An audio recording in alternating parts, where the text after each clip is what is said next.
እንኳን ወደ ሁለተኛው የፀጉር አስተዳደግ ክላስ በሰላም መጣችሁ የመጀመሪያውን ሚስ ላረጋችሁ ሰዎች ለመከለስ ያክል ምን ተማምረናል የሰው ልጅ በህይወት እስካለ ድረስ ፀጉሩ ያድጋል በአማካኝ በአመት ከ4 ኢንች እስከ 6 ኢንች ነው የሚያድገው ብለናል ይሄውና 4 ኢንች just አጭር የሚባለው then 6 ኢንች አንዳንዴ ከዚህም ሊረዝም ይችላል ከዚህም ሊያጥር ይችላል but በሁለት አመት ሲሆን እዩት እንዴት ያደረገ እንደሚጨምር ማለት ነው and በአመት የኔን ማየት ይቻላል ከ4 በላይ ነው ከ6 በላይ ነው 6 ይሄ ነው እንግዲህ ታስ በጣም ትንሽ ወደ 10 የሚሆን ነው ያደገው you see high school ላይ ፀጉሬ ተቆርጬ ነበር and እንደዚህ ተመልሶ ለማደግ በትንሹ 3-4 አመት ነበር የወሰደበት አሁን በአመት ነው ያሳደግኩት ማለት ነው ስለዚህ anyways ፀጉር ማሳደግ ካወቃችሁበት ዕውቀቱ ካላችሁ በጣም ቀላል ነው so ምንም ማማረው ለዛ ነው ዕውቀቱ ነው እየሰጠኋችሁ ያለሁት okay so በሶስት ነው የከፈልኩት ብያችኋለሁ ያገኘሁት ነገር አይደለም እየገዛው እንትን ያልኩት so you have to stop እናንተ ስለዚህ በሶስት ስንከፍለው ውስጣዊ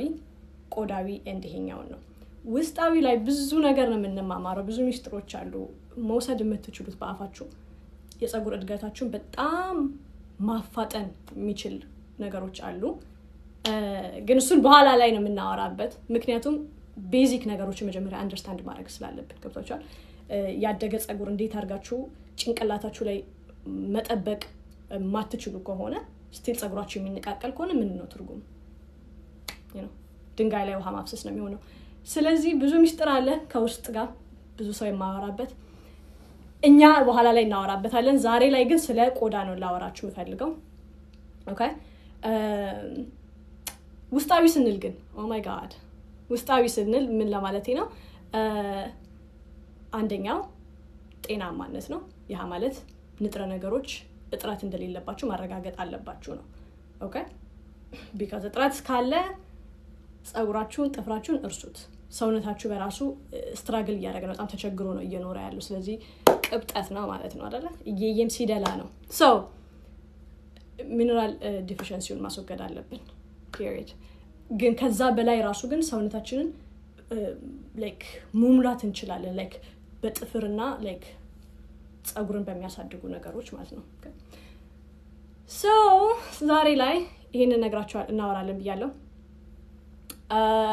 ስለ ቆዳ ስናወራ አንድ ማወቅ ያለባችሁ ነገር ቆዳ በጣም ስስ በጣም ቶሎ የሚያረጅ የሰውነታችን አካል ነው ከፊታችን ከቆዳችን ከሌላ ነገሮቻችን በጣም በተለየ ቶሎ ነው የሚያረጀው በ3 አመት እስከ 5 አመት ነው ቀድሞን የሚያረጀው ይሄ ማለት ነው ስለዚህ እድሜያችሁ ላይ 5 አመት ጨምሩበት ያን ያህል ነው ይሄ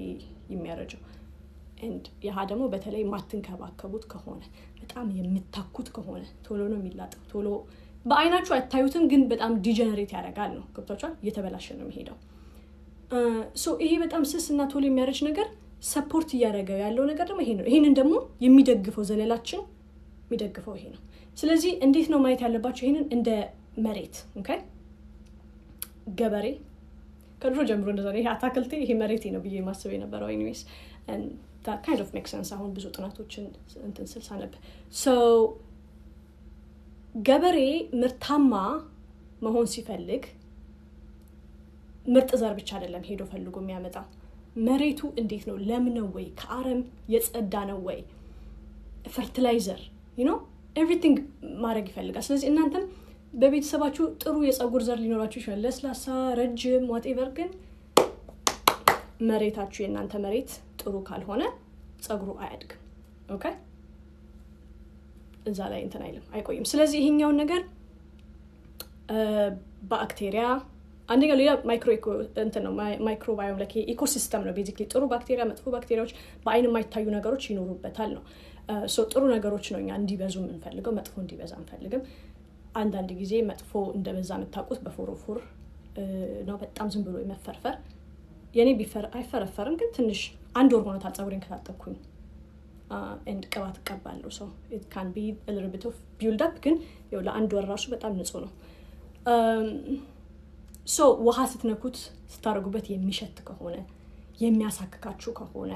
ስትነኩት የሚያም ከሆነ that's inflammation ነው የተቆጣ እንትን ነው so የፀጉር ቀዳዳችሁ ሁላ እንትን ይልባችኋል ኢንፍሌም ሲያደርገው ፀጉሩ አያድግም ያደገውም ቶሎ የመነቀል እድል አለው ማለት ነው ሶ እንዴት አድርገን ይሄንን ነገር ጥሩ እናደርጋለን የሚለውን ሞር እናወራለን እናንተ ኮሜንት ላይ ምን ጌታ ሆይ ረዘመ ምን ያስቸግራችኋል የሚለውን ኮሜንት ላይ ጻፉልኝ ፎሮፎር ነው ሽታ ነው ባክቴሪያ ነው ቢልድ አፕ ነው እንማማርበታለን እመጣለሁ